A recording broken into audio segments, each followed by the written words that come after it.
Comment peux-tu adorer une personne que tu ne connais pas? Et nous nous trouvons nombreux dans cette situation où nous adorons une personne que nous ne connaissons pas. Tu viens chaque jour à l'église, tu dis je viens pour adorer. Mais en vérité, tu ne connais pas cet homme. Tu ne le connais pas parce que je ne le connaissais pas. Je ne le connaissais pas. Mais femmes créées pour servir l'Éternel dans l'évangélisation, n'importe qui peut être une canal de bénédiction. N'importe qui peut te montrer le chemin. Le chemin de ta délivrance, le chemin de ton salut. Il y a eu un homme qui m'a invité. Et pendant qu'il m'a invité, il m'a invité dans la maison de Dieu. Et quand je suis arrivé, c'était une maman qui prêchait. Et ce qu'elle était en train de dire, ce qu'elle ressortait, je me suis vu que non. Mais enfin, moi je croyais que j'étais femme. Mais je ne suis pas femme. Comment je peux avoir une telle vie? Comment je peux vivre, me rabaisser jusqu'à ce niveau? Je me suis senti minable. En écoutant la parole. En écoutant la parole, comme Philippe, auprès de l'unique Éthiopien, en train de lui expliquer. En train de lui expliquer le roi du royaume. On commençait à m'expliquer jour pour jour. Que non. Ce que Christ demande, c'est celle-ci. La parole de Dieu veut comme ça. La parole de Dieu veut comme ça. J'ai commencé, petit à petit, à pouvoir me débarrasser. À pouvoir me débarrasser de cette vie que pour moi je peux trouver gain. En ce moment, je pouvais trouver gain. Aux yeux du monde, je pouvais être comme ce unique Éthiopien. Parce que quand je vendais de la grotte, il me trouvait que non, je pouvais avoir parfois à cette époque 2000 euros. Dès que l'eunuque vu l'eau, il dit, mais qu'attends-tu pour me baptiser? Qu'est-ce que le baptême? Le baptême, c'est quelque chose, quelque part, on reconnaît que non, nous étions pécheurs. On reconnaît que non, la vie que nous avons menée, ce n'est pas ça. Nulle part il est écrit que non, l'eunuque était pécheur. Mais moi, par cette place-là où on dit que non, l'eunuque demandant de lui-même d'être plongé dans l'eau, cela me confirme que non, il a reconnu son état de péché. La parole, la femme qui évangélise, c'est la femme qui amène la personne à comprendre l'état de son péché. Comment peux-tu prêcher si tu n'as pas abandonné les vieils hommes? La vieille nature. L'eunuque dit non, non, non. L'eau est là. Pourquoi tarder? Pourquoi dois-je tarder? Il a accepté son état de pécheresse. La femme qui évangélise d'abord doit être évangélisée. J'ai été évangélisé. J'ai été évangélisé par la parole, par plusieurs personnes qui pouvaient, que Dieu mettait au-devant de moi. Ils m'ont évangélisé. Ils m'ont montré les chemins. Ils m'ont montré comment marcher. Ils m'ont montré qu'est-ce que dans le royaume, qu'est-ce qu'auprès du Père, qu'est-ce que Dieu nous veut et nous demande. Ainsi, l'eunuque fut gagné. L'eunuque fut gagné. Et la Bible dit, après le baptême, Philippe disparut tout à coup. On ne montre même pas de quelle manière il disparut, mais il disparut. Et la Bible dit que non, l'eunuque retrouva la paix. Hors de Jésus, tu ne peux pas avoir la paix. Tu peux avoir tout ce que tu possèdes, mais tu n'auras pas la paix. C'est une paix semblante. C'est une paix d'apparence. Mais l'eunuque éthiopien nous a prouvé que non. Non, il n'avait pas la paix. La paix n'est que dans Jésus-Christ. La paix n'est pas ailleurs, mais qui n'est qu'auprès de Jésus-Christ. Femme créée pour servir l'Éternel. Maman nous a touchés et elle a payé aussi le point de la femme samaritaine. Pour moi, je peux dire que c'était de même avec l'eunuque éthiopien. Elle connaissait parce qu'elle savait que là où elle allait puiser l'eau, c'était le puits de Jacob. Elle avait la connaissance de ce qu'on avait dit, mais réellement elle n'avait pas encore rencontré Christ. Mais les jours où elle rencontra Christ, Les jours où elle accepta que non, je n'étais qu'une pécheresse. La Bible dit qu'elle déposa tout à coup son criche d'eau. Elle déposa la criche d'eau. Ce qui était pour elle une richesse, c'est avec cette criche d'eau qu'elle survivait, c'était les moyens de subsistance. C'est avec cette criche d'eau qu'elle entretenait peut-être le mari d'autrui. Parce que dans les discussions avec Jésus, il lui a relaté, il dit, où est ton mari, femme? Mais elle ne lui a pas caché. Il dit que non, je n'ai pas de mari. Je n'ai pas de mari. Donc, elle a accepté de tout abandonner. La femme qui est appelée à évangéliser, c'est une femme d'abord qui reconnaît son état de pécheresse. Et une fois qu'il a reconnu son état de péché, mais qu'est-ce qui peut encore l'arrêter? Qu'est-ce qui peut encore t'arrêter au moment où toi tu as déjà donné ta vie au Seigneur? Qu'est-ce qui peut t'arrêter? Comme on nous a décrit le mystère de la femme, que dans la femme il y a la force. Cette femme à l'époque où elle était, je ne pense pas que la femme avait le droit de pouvoir se tenir au debout comme ça et pouvoir parler. Mais quand tu as Christ, tu es saisi d'une puissance que nul ne peut retenir. Et cette puissance te donnera l'assurance de dire que non, non, d'aller évangéliser et de dire que non, venez. Elle n'est pas allée loin. La femme avec l'évangélisation, elle a commencé d'abord à Jérusalem. D'autres ne veulent pas commencer à Jérusalem. D'autres disent que pour évangéliser, je dois aller au Canada, je dois aller aux États-Unis. Mais cette femme a commencé à Jérusalem.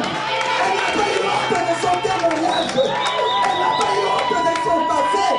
Elle a dit, là où j'étais, là où j'ai détruit, là où j'ai saccagé, c'est là que je dois évangéliser. Jésus, tu es Seigneur. Jésus, tu es Seigneur. Jésus, tu es Seigneur. Sois glorifié. Sois glorifié, maman. Jésus, tu es Seigneur. Elle n'a pas eu honte. Elle n'a pas eu honte de cacher son identité. Elle n'a pas eu honte de marcher au fait. Mais dire que venez voir. Venez voir cet homme. Cet homme qui m'a tout dit. C'est que les hommes ne voyaient pas. C'est que les hommes ne connaissaient pas. Mais cet homme, il m'a tout dit. Il m'a rien caché. Oh Jésus. Elle a dit non. Vous perdez le temps là où vous êtes.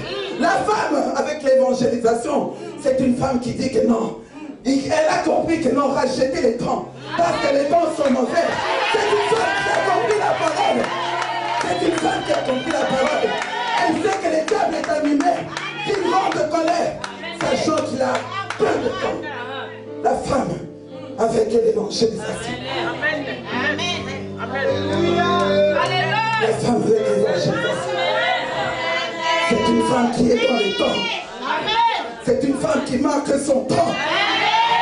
Et toi, femme, tu me diras quoi? Que non, peut-être, je me sens faible. Je me sens impuissant.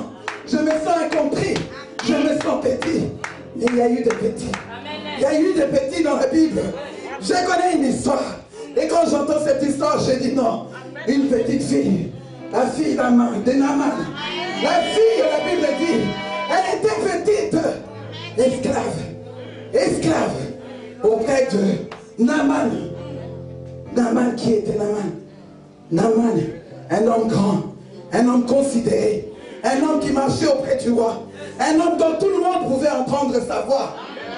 Mais cette femme, la femme qui a Christ, qui s'élève pour l'évangélisation, n'a pas peur. Ne regarde pas les titres que tu as, les gardes que tu as, le voiture que tu as. Elle n'a pas peur. Elle proclame l'insigne de l'Éternel. Cette fille a dit, je connais un homme. Oh Jésus. Elle connaissait un homme, cette fille. Elle connaissait un homme. Mais regardez sa position. Et toi, femme, qu'est-ce que tu attends? Qu'est-ce que tu attends pour t'élever? Si une esclave qui n'avait pas de position, qui n'avait pas de considération, mais à cause de Christ, les hommes ont pu les considérer. À cause de Christ, les hommes te considéreront, les rois te considéreront, les ministres te considéreront. À cause de Christ. Oui, cette femme était auprès de quelqu'un. Là, c'était Naaman. Mais toi aussi, tout autour de toi, tu es auprès des hommes, dans ton travail, dans ton milieu, tu rencontres peut-être que ces hommes, peut-être que ces femmes sont plus grands que toi. Ils sont élevés dans les sociétés, ils ont des titres, ils ont des grades. La femme avec l'évangélisation, c'est la femme qui oublie toutes ces positions. Jésus est Seigneur. Jésus est Seigneur. Jésus est Seigneur. Jésus est Seigneur. Jésus est Seigneur. Et je vois que c'est Dieu est capable de saisir une petite fille sans valeur selon les hommes. Mais il lui fait grâce. Il lui fait grâce de pouvoir convaincre. Convaincre. Même ceux que toi tu dis que non, ils sont têtus. Ils ont un cœur dur. Ils ont un cœur de pierre. Mais c'est la parole. La parole révélée. La parole révélée. C'est la parole qui te permet d'aller là où les autres ne pourront pas y aller.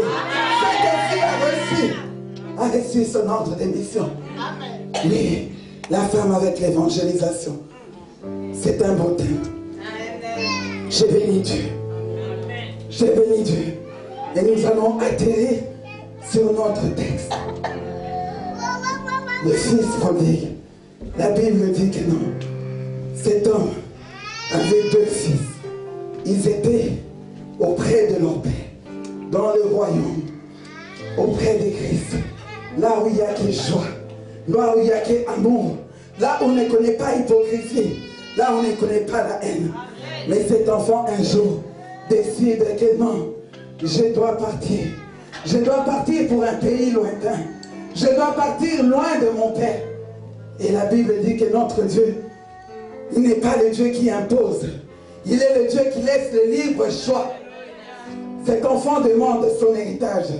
Et il dit que non, donne-moi mon héritage. Je dois partir. Mais son père lui donne l'héritage. Et il dit, vas-y. Cet enfant part. Il est parti avec tous les biens. Il a fini, il a fini, il a fini. Il commençait à faire des choses en se rappelant du royaume. Ma soeur, mon frère, nous venons tous de quelque part. Moi donc, je sais que je viens de quelque part. Quand je dis que je suis servante, parce que j'étais là-bas au royaume. Et qu'au royaume, Christ m'avait dit que non, tu étais servante. Et là, il se souvient. La Bible dit, cet enfant rentre en lui-même. Il rentre en lui-même, il dit que non. Pourquoi tant de souffrances? Pourquoi tant de misères? Pourquoi tant de difficultés? En ce moment, tu as un problème. Tu as des difficultés. Tu as une situation qui te semble compliquée. Une situation qui te semble anormale. Mais la femme avec l'évangélisation, c'est une femme qui a compris que même les situations peuvent évangéliser. Même les situations peuvent évangéliser. Pour dire retour au bercail. La femme avec l'évangélisation. Nulle part on a dit que non. Ce fils prodigue a été évangélisé, que ce soit par un homme ou par une femme. Mais les circonstances dans lesquelles elle s'est retrouvée, on dit que non. Non, non, non, non, non, non, non. Non, je ne peux plus continuer ainsi. Je ne peux plus demeurer ainsi. Je vais retourner auprès de mon père. Auprès de mon père. Je sais que mon père, même ses serviteurs, les traitent de mieux. J'irai chez mon père et je lui dirai que non, père, j'ai péché contre toi. J'ai péché contre les ciels. Et il dit que non, j'irai et je retournerai auprès de mon père. Je retournerai auprès de mon père. Les circonstances. Les circonstances sont vivre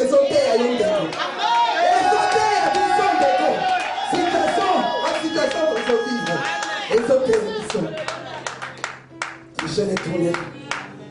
La femme avec l'évangélisation qui sert Dieu, c'est une femme qui rentre en elle-même, comme l'énigme éthiopien, qui reconnaît que non, je ne suis que pécheur.